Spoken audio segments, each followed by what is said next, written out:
أعوذ بالله من الشيطان الرجيم. بسم الله الرحمن الرحيم. الحمد لله الذي أنزل على عبده الكتاب ولم يجعل له عوجا قيما لينذر بأسا شديدا من لدنه ويبشر المؤمنين الذين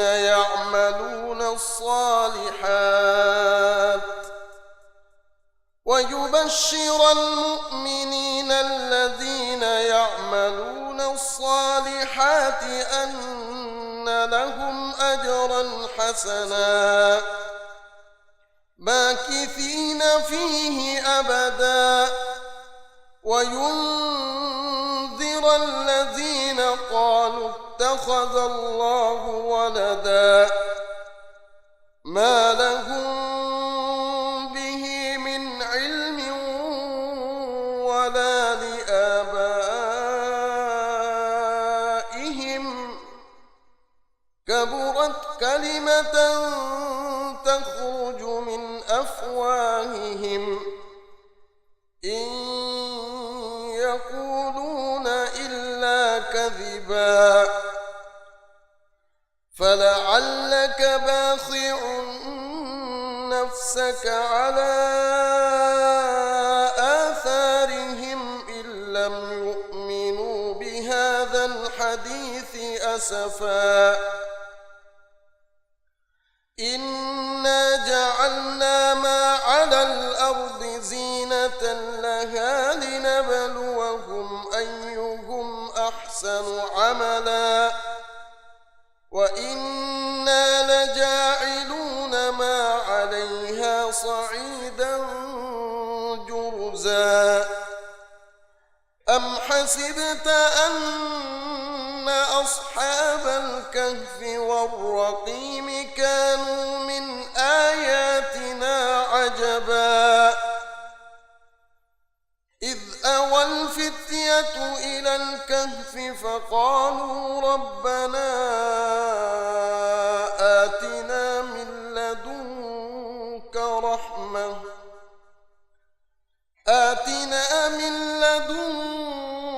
رحمة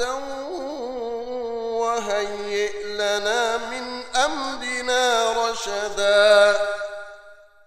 فضربنا على آذانهم في الكهف سنين عددا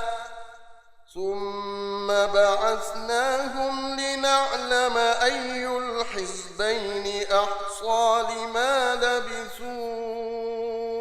أمدا نحن نقص عليك نبأهم بالحق إنهم فتية آمنوا بربهم وزدناهم هدى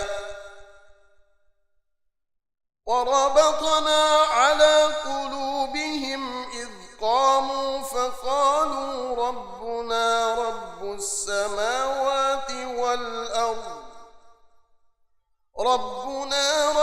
السماوات والأرض لن ندعو من دونه إلها لقد قلنا إذا شططا صدق الله العظيم.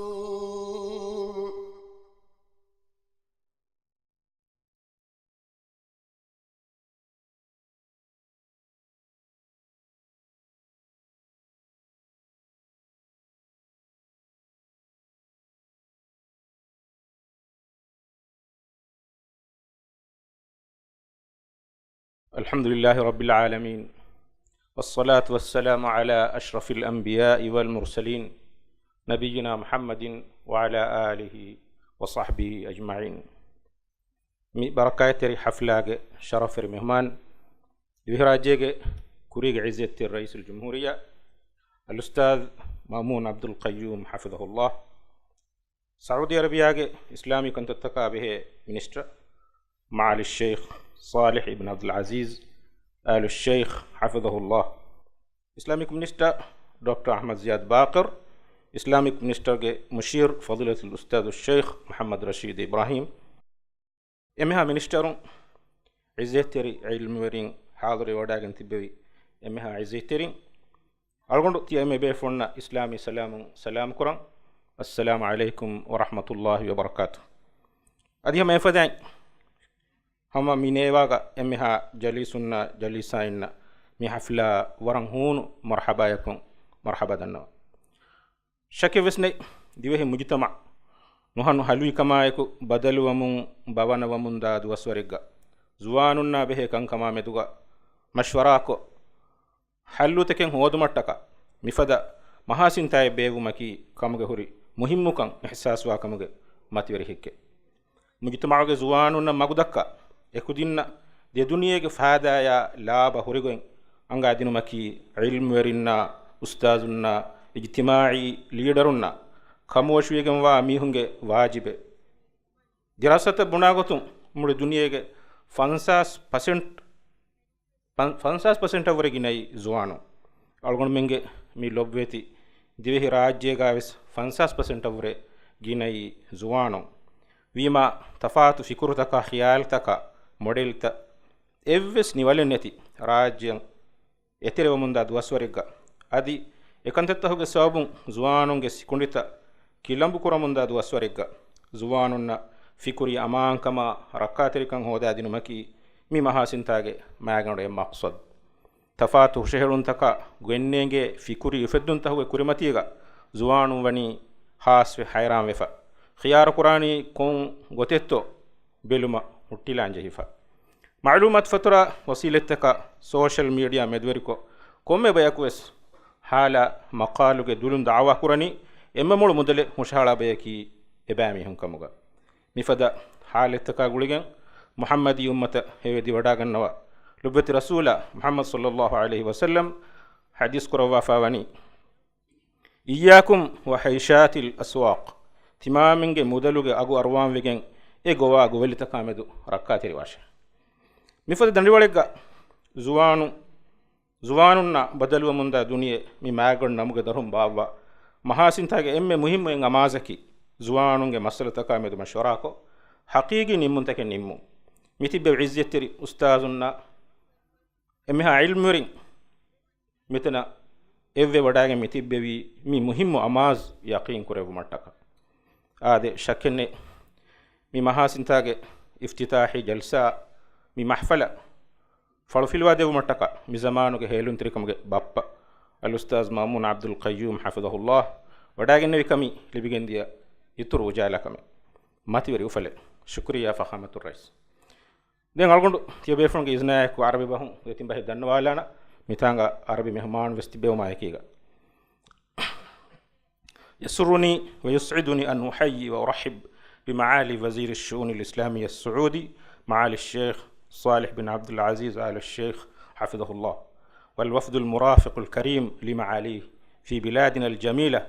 التي وصفها الرحال العربي ابن بطوطة قاضي جمهورية المالديف الأسبق بأنها إحدى عجائب الدنيا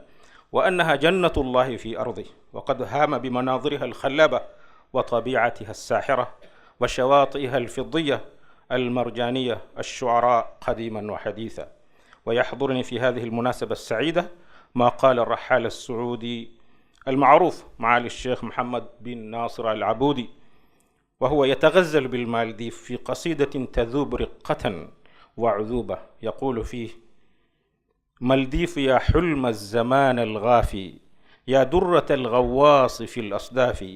أنت التي اخترت دين محمد وتركت طوعا باطل الأسلاف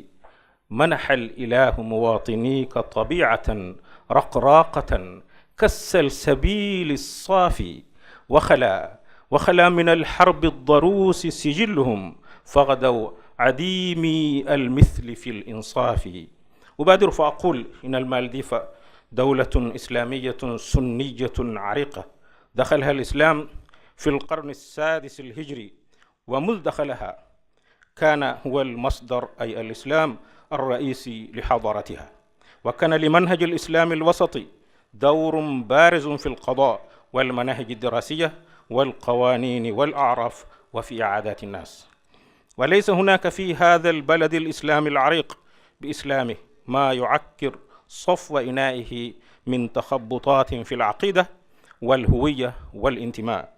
والفضل كل الفضل في ذلك يعود بعد الله سبحانه وتعالى إلى العلماء المعتدلين، وعلى رأسهم فخامة الرئيس الأستاذ الكبير مامون عبد القيوم حفظه الله، رائد النهضة الشاملة في البلاد ماديا وفكريا. أما بالنسبة للندوة التي نشهد حفل افتتاحها، فهي ندوة موجهة إلى الشباب المالديفي بخاصة بعنوان الشباب في العالم المتغير، مما لا يدع مجال للشك أن المتغيرات التي يعيشها الشباب في العالم المعاصر تحتم على العلماء وأهل الحل والعقد أن يعملوا جاهدين على إيجاد آفاق جديدة واستراتيجية جديدة قائمة على موازنة الثوابت والمتغيرات، واستشراف آفاق المستقبل وفتح الفرص أمام الشباب للعمل والعطاء والفاعلية، وإلا تحول الشباب إلى معاول هدم ضد أنفسهم ومجتمعاتهم. ولا أريد أن أطيل عليكم، فأدعو معالي الدكتور أحمد زياد باقر لإلقاء كلمته، فليتفضل مشكورا معالي فضيلة الدكتور أحمد زياد باقر.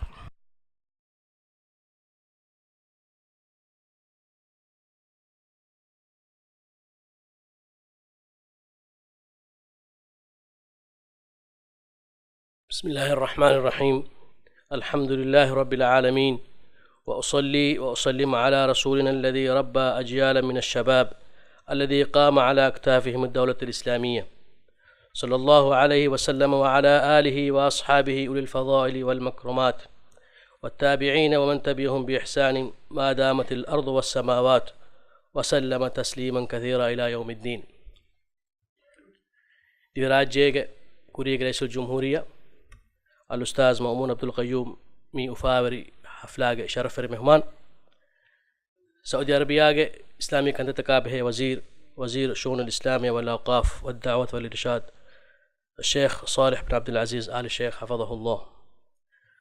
محاسنتاق المرين ودعين تبيمها حاضرين، السلام عليكم ورحمة الله وبركاته. قومك زوانون قومك حقيقي مستندكمكي قومك بيمغا أديغا هوري مستندكمن نون أدي أي قومك بيمتيغا هوري مستندكمن وسنون قومك مستندكمكي بينكو تهوغا أكاونت تهوغا هوري قومك فاساتك وسنون قومك حقيقي مستندكمكي قومك إنسانو إميهونغ وسنما فكرو تجرباغ مستندكما مسكة تريكم وفدون تريكما فنو وريكم إيجاد وريكمغ مولكم قومغ رفهينغ اجتماعي فيرامغ هيوكم مي إنساني مستندكمغ مهم عنصركي زوانو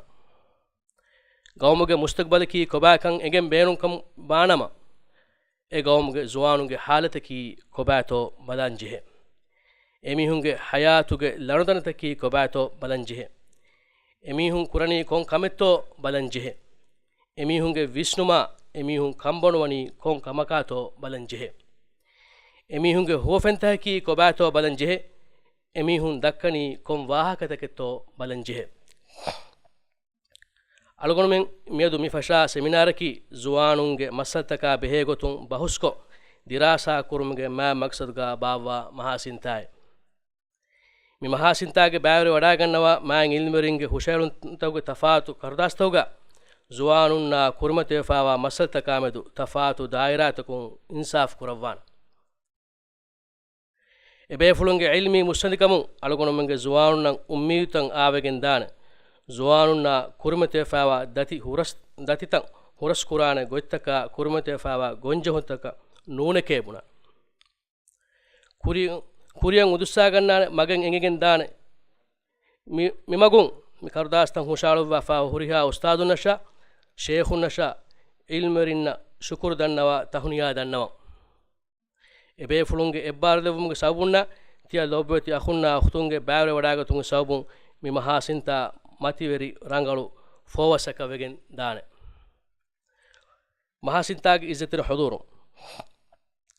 izzetir raisul jumhuriya al fadil abdullah yamin abdul qayyum ge irshada riayata inayatu ge dashun alugonu mi mahasinta alugonu mi baba mahasintaiki emanik faanu zuwanu na devwa ahamiyat komge mewa emanik faanu ge yes manifesto aki zuwanu na amas koravwagen ekude fawa khassa program take shamil wa mashru'e emanik faanu dani mi mashru'e tafatu dairataku tafatu dairatahuga tanfiz kuramu amazaki zuwanu barweri kuru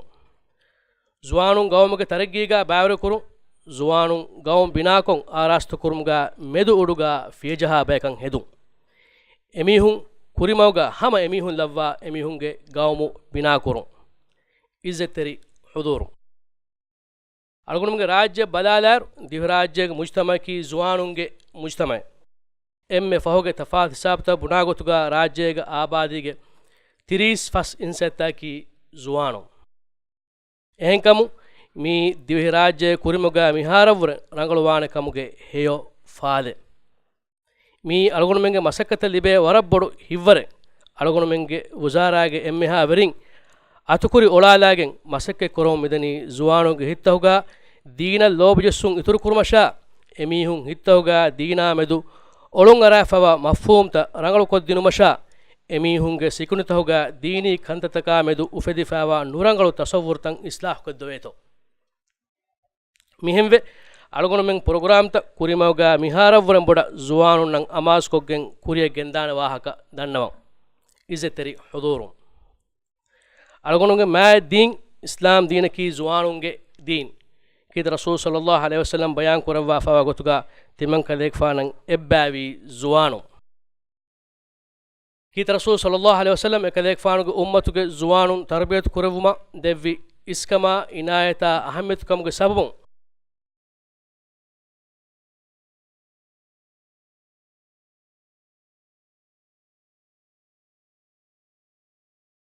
kid rasul sallallahu alaihi wasallam kadek fan ummatuge zuwanun tarbiyat kuruma devvi iskama inayata ahamiyat kamge sababun islami khilafata islami khiyaltaka fikur emihunge sikunitahuga hittahuga gunawanta battam wegen dia mi zuwan jiluge sababun nisbatun wara kuru mudatege terega warogada islami hadarate bimuga gaim wegen dia zuwanunaki ei engatun ezwanunaki ei engatun kirtu qur'an hifagen anengatun islami ummatuge dida vihirumun dia bay emihunge lanutarteken oi emihun gabul kura mativeri agutake vi emihun kibaga riveti akhlaga suluku huri emihun kibaga huswagutenne emihun nafsutahugawas adi emihunge diriulumugawas huswagutenne furifatibunge sabun emihun guduguden nala zuwanuna beenumwani emihun nan hew magudakka dene farate zuwanuna beenumwani riveti namuna miriveti namuna emihunge terein miriveti namuna ekudinge getereinna madrasa inna mujtamaun fennan jehe ilmeringe nasihatun ekan hama wegen dan jehe khabar fatura wasilatawge tafatu program takun tanawaswan jehe mege eturun zuwanun nan emihun rangalugotuga boduwane solihu wette mieduwani beenum wefa algonu masay kuramvi huriha tanen gawas mi weshi gaim kurveto izzeteri huduru algonu menge zuwanun kurmate fawa gonjohun taka ekudinna kurmat leveni ekudin hashitakan ala leve minwara avurem boda ekudinge sikundiyasha visnuman ekudinge aqidasha agutakan ala levige zuwanunge hashitaka avurem zuwanunge hashita warugada wan beenuwa minwaran emihunge ruhu wes warugada wan jehetive emihunge visnum wes harudana wan jeheti migotun miyanna haru Allahu rahmata waagfulagen miminishige mishrab hifani hamayekani deve dini darustake dinumuge iturun amali gotun zuwanum bawrwegen hinga harakaitakun dini rangalu suluke zuwanum ufeddeto masake kuram algonuge ummidaki mi mahasintaen algonu menge zuwanunna ummidu kura fada bina kurane khiyaltaken ekudinna libigen dane kamuga mi mahasintaen amin wama tawfiqi illa billah عليه توكلت وإليه أنيب والسلام عليكم ورحمة الله وبركاته.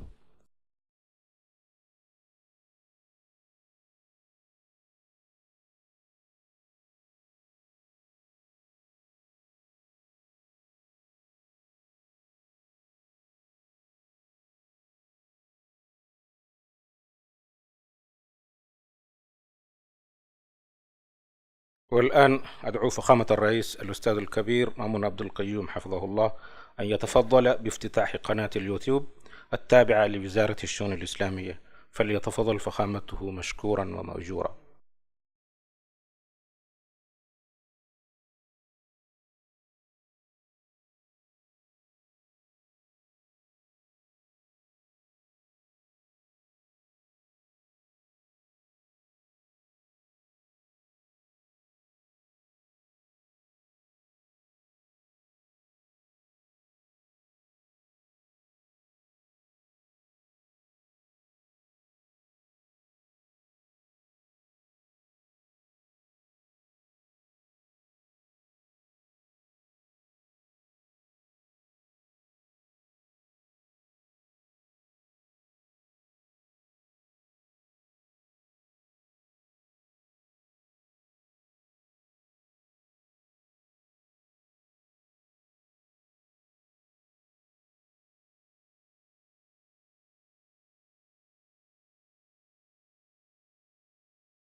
بسم الله الرحمن الرحيم.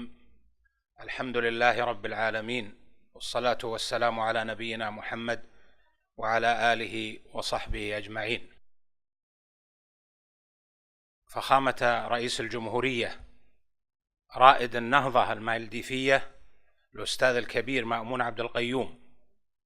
معالي وزير الشؤون الإسلامية الدكتور أحمد زياد الباقر، أصحاب المعالي والفضيلة، أيها الإخوة والأخوات، السلام عليكم ورحمة الله وبركاته. إنني سعيد في هذه الأيام بزيارة جمهورية المالديف التي هي حبيبة إلى قلوب المسلمين جميعا، وذلك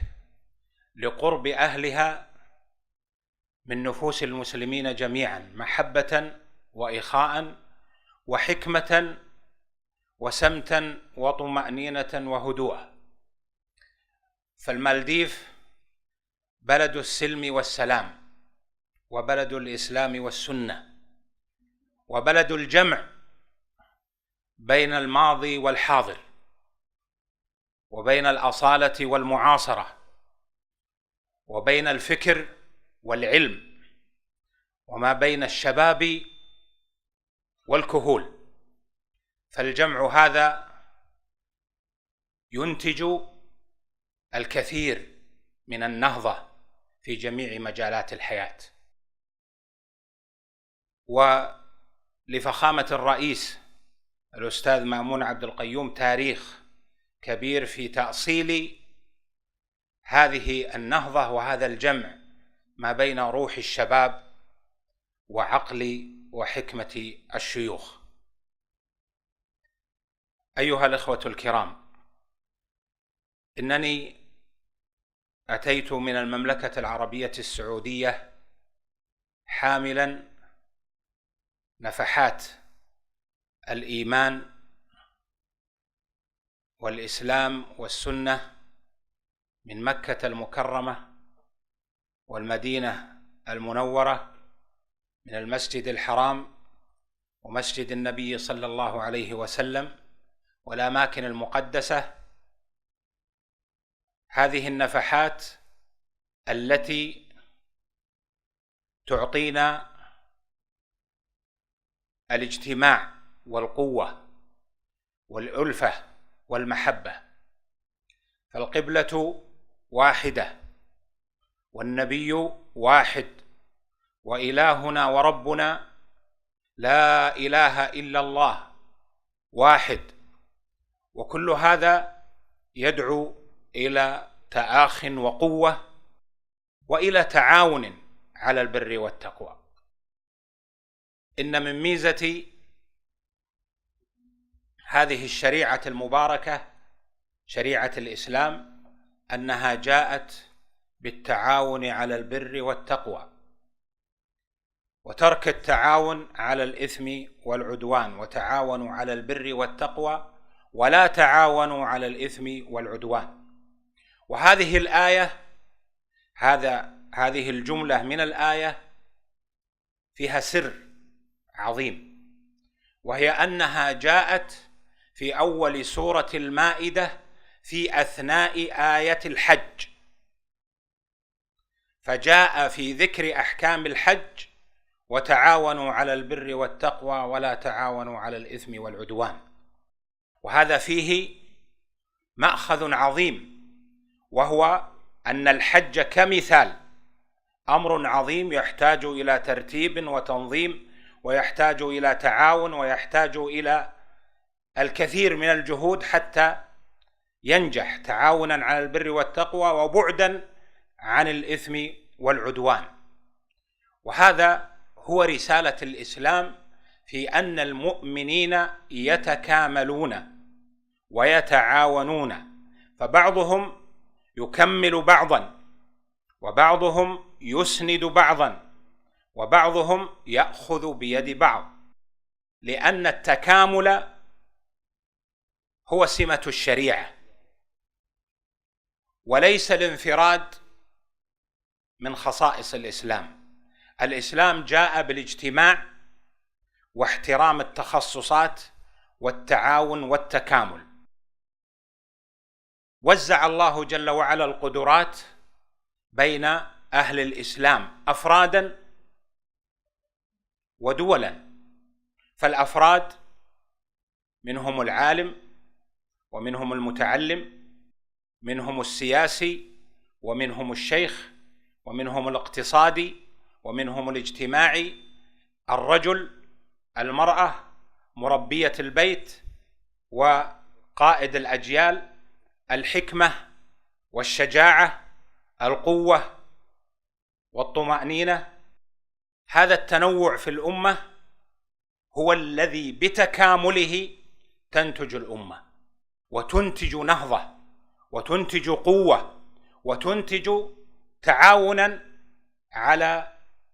حماية نفسها من الأخطار الخارجية. لذلك جاء مثل هذا المؤتمر الثالث لعلماء المالديف ليعطينا رسالة، نحن الضيوف، ويعطي أبناء المالديف ويعطي المسلمين رسالة في أن الكهول والشيوخ لا بد أن يتواصلوا مع المستقبل وهم الشباب. لا يمكن أن نقود إلا بعد الاهتمام بالشبيبة، فالشبيبة علما وخلقا وأصالة وعقيدة ومعاصرة هم المستقبل، فالنزول للشباب مهم. وهنا نأتي إلى قول الله جل وعلا: وما أرسلنا من رسول إلا بلسان قومه ليبين لهم. قال أهل العلم: اللسان يجمع ما بين اللغة والأسلوب، اللغة التي تحمل المعاني، والأسلوب الذي يبين تلك المعاني ويقنع. ويدل عليه أن الأنبياء عليهم السلام اختلفوا في طريقة حوارهم مع أقوامهم، فإبراهيم عليه السلام محاور، ونوح عليه السلام قبله داع سرا وجهارا ليلا ونهارا محاول. شعيب عليه السلام كان يسمى خطيب الأنبياء. موسى عليه السلام القوة في الحق والقوة في عطر الناس عليه. عيسى عليه السلام في الرحمة والسكينة بين أتباعه. ثم جمع ذلك كله محمد بن عبد الله الرسول الخاتم عليه الصلاة والسلام، فهو الخطيب والمحاور والرحيم والقوي عليه الصلاة والسلام، والداعي ليلا ونهارا عليه الصلاة والسلام. هذا هو اللسان. الرسالة واحدة والشرائع مختلفة، واللسان اختلفت اللغة بين الأقوام، أقوام الرسل أولي العزم من الرسل، واختلفت أيضا وسيلة الإقناع. فلما كان قوم إبراهيم محاورين كان محاورا، ولما كان قوم شعيب متأثرين كان خطيبا، ولما كان قوم موسى عليه السلام معاندين كان قويا، ولما كان قوم عيسى عليه السلام رقيقين كان رحيما، وهكذا. فالتنوع والتكامل سمتنا، ووصولنا إلى الشباب هو الذي يعطينا هذه الرسالة العظيمة. فخامة الرئيس، إنني من هذا المقام أشكر جمهورية المالديف رئيسا وحكومة وعلماء وشعبا على هذه الفرصة الجميلة التي أتاحت لنا هذه الزيارة التي تؤثر في نفوسنا في هذا اللقاء العظيم بين المملكة العربية السعودية وعلماء المالديف. وإنني إذ أشكر هذه الحفاوة لأخص بالذكر والشكر وزارة الشؤون الإسلامية في جمهورية المالديف، ومعالي أخي الكريم الدكتور أحمد زياد باقر وزملائه في الوزارة على حسن الضيافة وكرم الوفادة وبسمة اللقاء. وهذا المؤتمر نتمنى له النجاح، ولأوراق العمل التي ستقدم من الغد الوصول إلى النتائج. وختاما، فالمملكة العربية السعودية والحرمان الشريفان وعلماء المملكة العربية السعودية هم إخوتكم، ويبادلونكم الحب والثناء والتقدير، والجسر ممدود دائم الامتداد بإذن الله بين الأحبة في البلدين الشقيقين جمهورية المالديف والمملكة العربية السعودية، من فيها 100% من المسلمين. لا تقبل المملكة العربية السعودية تغيير هذه النسبة، ولا تقبل جمهورية المالديف تغيير هذه النسبة، لأن في هذا أمانة التاريخ وعدم خيانة الأمانة التي استقرت على مدى قرون عدة في هذه البلد. وأحيي قادة المالديف السياسيين الذين حافظوا على هذا المبدأ وعلى هذه الأصالة. فإن الانفتاح لا يعني بحال تغيير الأسس، إن الانفتاح لا يعني بحال أن نغير مبادئنا، بل نأخذ من كل طرف أحسنه، والحكمة ضالة المؤمن أن وجدها فهو أحق بها. شكرا لكم جميعا، والسلام عليكم ورحمة الله وبركاته.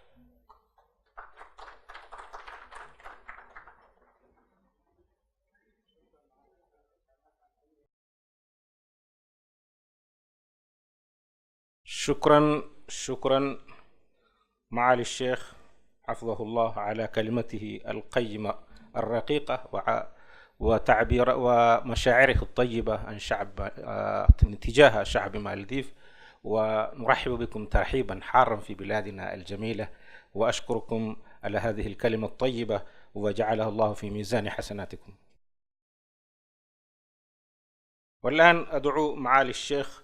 صالح بن عبد العزيز أن يتفضل بافتتاح كتاب لا جديد في أحكام الصلاة للشيخ العلامة بكر بن عبد الله أبي زيد العالم السعودي المعروف، فليتفضل معاليه مشكورا. وهناك كتب أخرى غيره، وهناك كتاب ألفه الدكتور أحمد زياد باقر أيضا، فليتفضل فخامة معاليه مشكورا.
ولعلمكم لا جديد في أحكام الصلاة للشيخ العلامة بكر بن عبد الله أبي زيد ترجمه أستاذنا الكبير إبراهيم رشيد موسى، الذي هو أستاذنا في عندما كنت طالبا في معهد الدراسات الإسلامية. وكتاب النجا ترجمه فضيلة الأستاذ الدكتور أحمد زياد باقر وزير الشؤون الإسلامية. أما الآن فيسعدني أن أدعو فخامة الرئيس الأستاذ الكبير مأمون عبد القيوم حفظه الله لإلقاء كلمته السامية، فليتفضل فخامته مشكورا.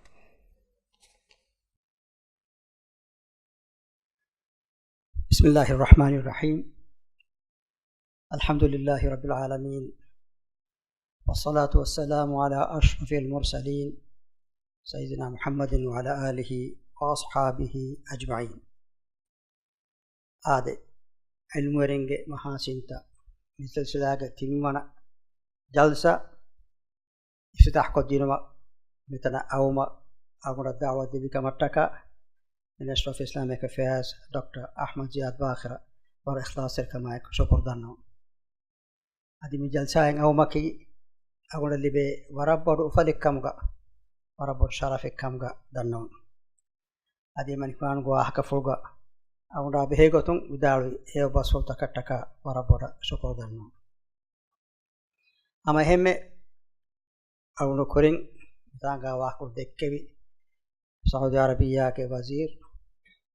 وزير الشؤون الإسلامية والأوقاف والدعوة والإرشاد معالي الشيخ صالح بن عبد العزيز حفظه الله. إمانك فانو تنبادان دي بكمتك إمانك فانو بس والإخلاص الكماك مرحبا دنا. أدي إمانك فانو قواحك فلوغا ألغدا بهيغتونا تيهراجيا بهيغتون بدالي والإخلاص هيو بسولتا كتك أقول هيتوغي إيمي فومينو إمانك فانا شكر دنو. آده ميادو أقول ميتبي ورا مفاوير جلسايك علم ورنجي تيمانا محاسنتا ميادو مفتاح كورباني إقودان وان فدان علم ورنجي محاسنتا تهب كوريم بس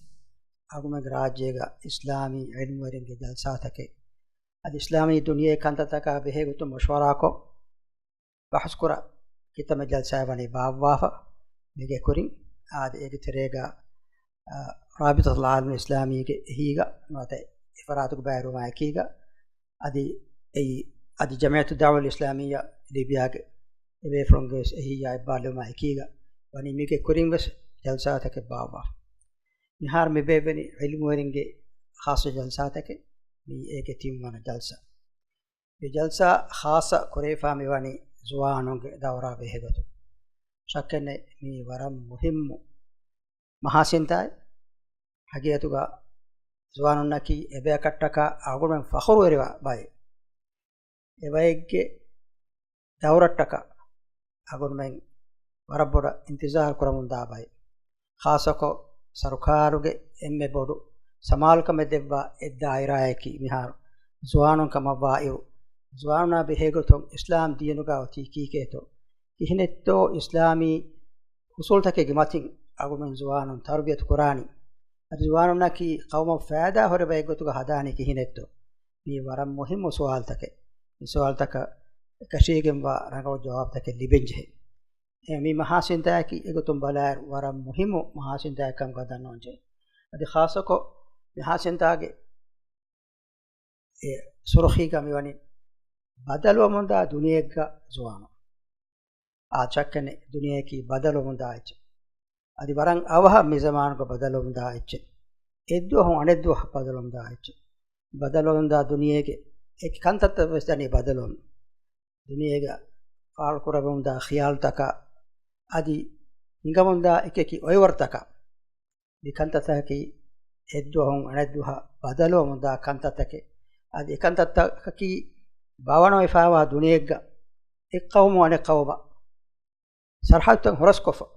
rabara wara haluiko datur kura ichi ebi maguna bajehe ekankama tayyarwan ekankama helatiben ege tereng agulmena faada hori kon kantataketto deneganna baje kon kantataketto agulmen gabul kurami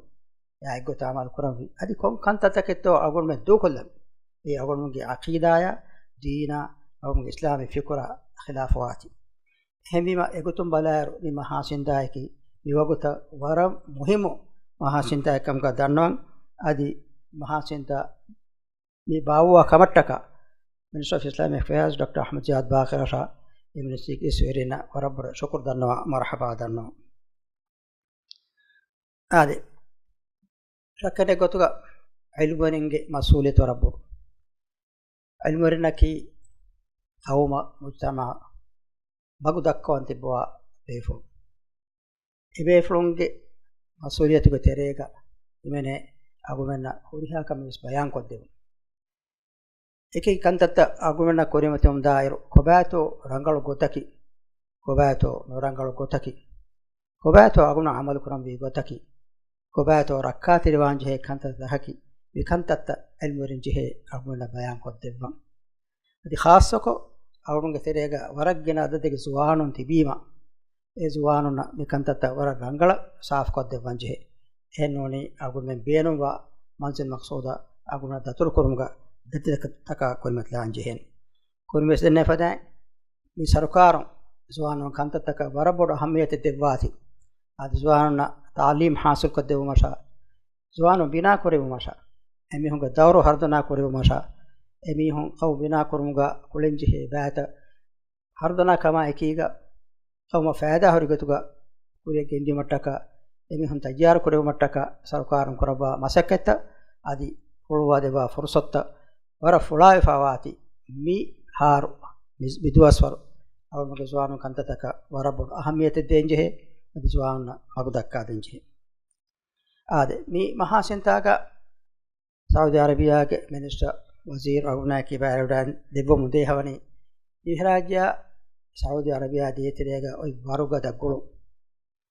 igulu maki islam dienuge matiweri hidayatuke matiga ufide wawa waruga da ukhuwatteri gulume igulu badahi korma tafat sarkar takum bani masih koffa ade algon raisul jumhuriya ka maqam gori dua sores maang Allah wag falakiga Saudi Arabia waragna ziyarataka kon adi algondo berikam ga hori dua sor Saudi raskaba wadana bi hama komme raskalaka badal kormga ufala sharaf agondo wani libifa adi miharuge raskefan ena crown prince ga haysiyatum honne beru nidiya har rajya wadaga tum إيمانك فانا بدل كون قفاوس أقول باني لبيفا سركارون أبدو اسمه سيكون مجندني لفراجة إسلامي عرب قوم تكا كلهم بدأ يكرما إسلامي عرب قوم تهجى إبار لما هي تركان لفراجة جرايتنا هو داجيلما لما سكتوجا هيروس ورجنا مسكتة كوريون ديا أدم هارجو سركارمس إما سكت رئيس عبد الله يامين عبد القيوم أو كوريون جندا لما مي ورا مهم كم إما نفان أقول مدني سعودي عربية وزير مثلا ولا إني بكمل ده هواني سعودي عربية سركارم بس لفراجة دبا أهمية أقول ناكي قولهم بدأ كورما دبا خاص سمالكم يما أمريكا فان ولا عندي كم تكا شكر دانون أدي سعودي عربية راسكفان هذا أقول منا بحط وقاع كما خادم الحرمين الشريفين الملك سلمان بن عبد العزيز حفظه الله أقول منا لهراجة ورخاصة وتب حطوا لهراجة سركارة ورخاصة وتب حطوا أقول منا كل وداعي ورجل مسكتة وقا بار وداعنهم جندوا يما راسكفارة أو بالإخلاص سري شكرا مبارك بعدي دانون هذه سعيد سركارة بس ورا إخلاص لكم مبارك بعد دانون هذا أقول إخلاص دعائك ميادو بفشة محاسن تاعك بركاميا محاسن تاعك بجنديو لهراجة كتب علم ورنج خيالا بستما فكرة أكيدا أول من جزوانو كنت تكرم بيجي بعمي هنا أولم في الجنديو هذه إيك سبب لهراجة إتر كورير ما ترقية أمان كما همجهم قام جنديو هذا أول بواحد كلا فهو بتاعك أقول من جميع ما نقطع عزت تري عرب بيفهم كسورة أنتي بيتي عربهم بس إيش الدنوا على بينهم بي.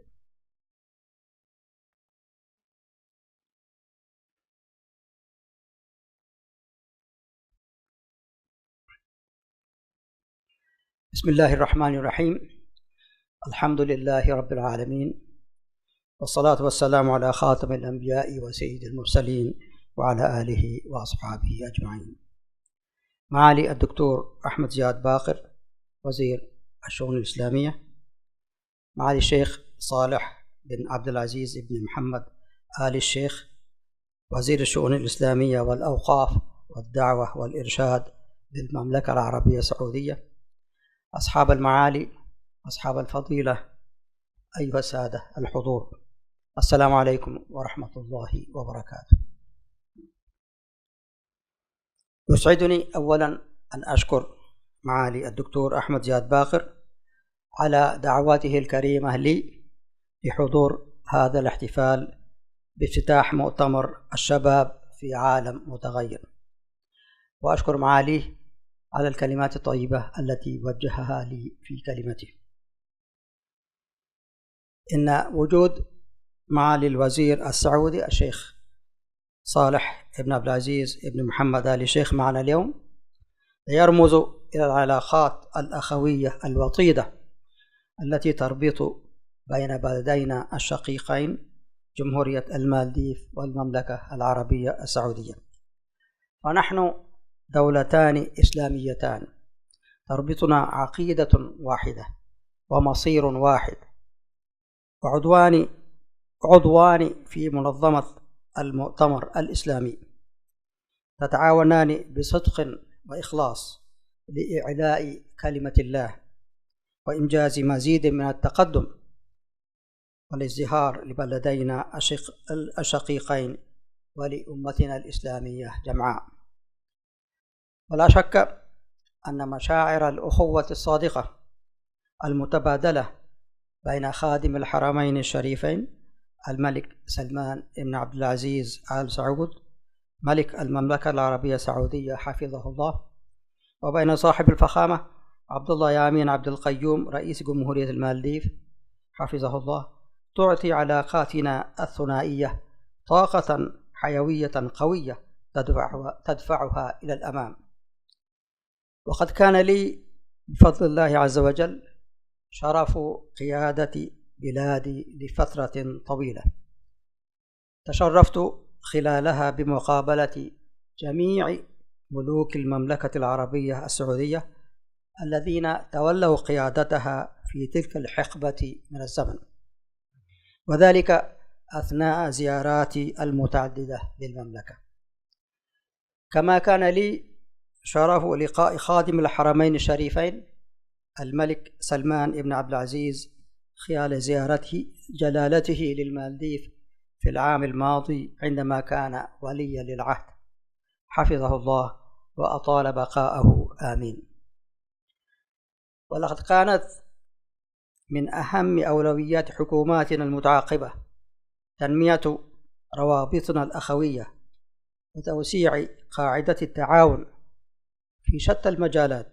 بين المالديف والدول العربية والإسلامية وخاصة المملكة العربية السعودية. ونحن نشكر المملكة على تضامنها الوثيق معنا ودعمها السخي والمستمر لبرامجنا الإسلامية والتنموية، وأشكر بصفة خاصة على رعايتها الخاصة لحجاجنا ومعتمرين وزوارنا كل عام. أيها السادة الحضور، مما لا شك فيه أن هذا المؤتمر الذي نفتتحه اليوم بعون الله تعالى بعنوان الشباب في عالم متغير مؤتمر في غاية الأهمية، لأن الشباب هو المستقبل، فشباب اليوم قادة الفكر والعلم والسياسة في المستقبل. إذا صلح شباب اليوم صلح المستقبل، وإذا فسد شباب اليوم فسد المستقبل. هذه معادلة صحيحة 100%. وعالمنا اليوم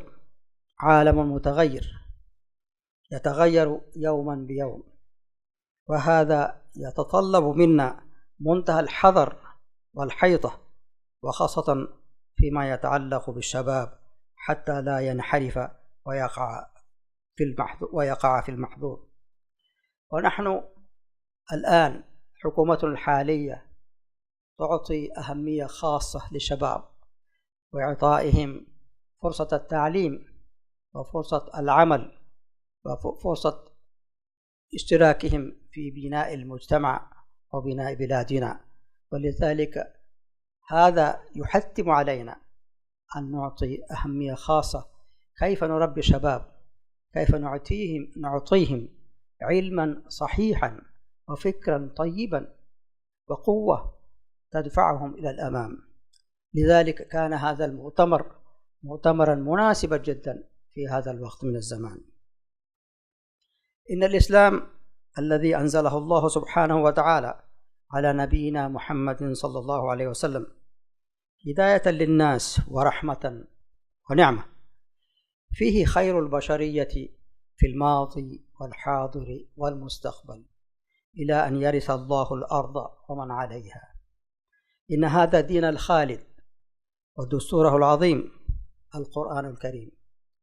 بين لنا كيف نربي الأطفال والشباب لكي يكونوا رواد فكر وعلم وبناة حضارة سديدة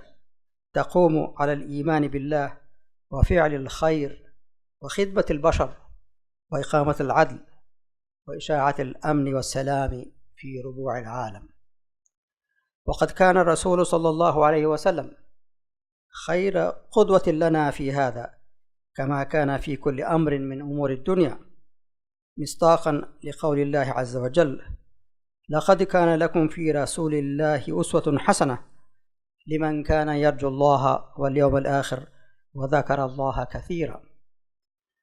وقد وصانا نبينا بتعويد أطفالنا منذ نعومة أظفارهم على الصلاة وقراءة القرآن الكريم وبر الوالدين واحترام الكبار وقول الصدق وعفة اللسان وما إلى ذلك من الأخلاق الفاضلة والصفات الحميدة. إن تربية الشباب لابد أن تكون الأولوية فيها لغرس عقيدة صحيحة في نفوسهم وتزويدهم بعلم مستنير وفكر صائب وأخلاق فاضلة. والقدوة في كل ذلك هي الطريقة المثلى لتربية شباب قادر على مقاومة الأهواء والنوازع المنحرفة في عالمنا المادي المتغير، ومؤهل لخدمة البشرية والسير بها إلى ما تصبو إليه من رفعة وعزة وازدهار وسلام وسعادة. وفي الختام أرجو لكم أيها السادة العلماء الأفاضل مؤتمرا ناجحا تخرجون منه بقرارات وتوصيات تعيننا على الوصول إلى الهدف المنشود. والسلام عليكم ورحمة الله وبركاته.